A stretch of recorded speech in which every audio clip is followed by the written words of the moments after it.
Hello everyone! In today's video, we will see how to make glowing text in Capcut. So, let's get into it.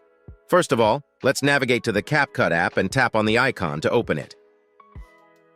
Once the app opens up on the screen, tap on New Project. It will open up your phone's gallery. Choose any file you want to use in the Capcut video editor. Once selected, tap on Add at the bottom. Now the video you chose is on the editing track. Let's play the video for a quick preview. Now this is the video we'll use to add glowing text in Capcut. From the bottom menu, tap on Text. In this new menu, tapping on Add Text brings up a text box on the footage.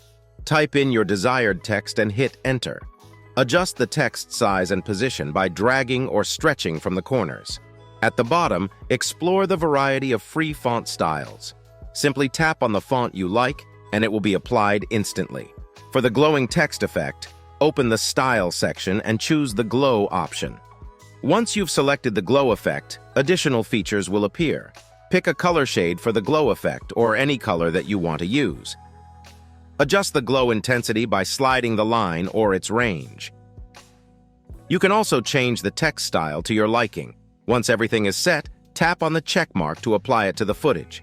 Drag the text box across the track to cover the entire video. Now, let's play the video to see how it looks. Once you're satisfied with the editing, head to the top right corner. Select the video resolution for export, or change the frame rate per second and code rate if needed. When you're done, tap on the small arrow in the right corner. Then, Save to Device. The video will be exported to your device within a few moments. Feel free to share it with your friends and family on social media. If you found this video useful, please show your support with a like. Your feedback is invaluable to us, so feel free to share your thoughts and suggestions in the comments section below. We're eager to hear from you.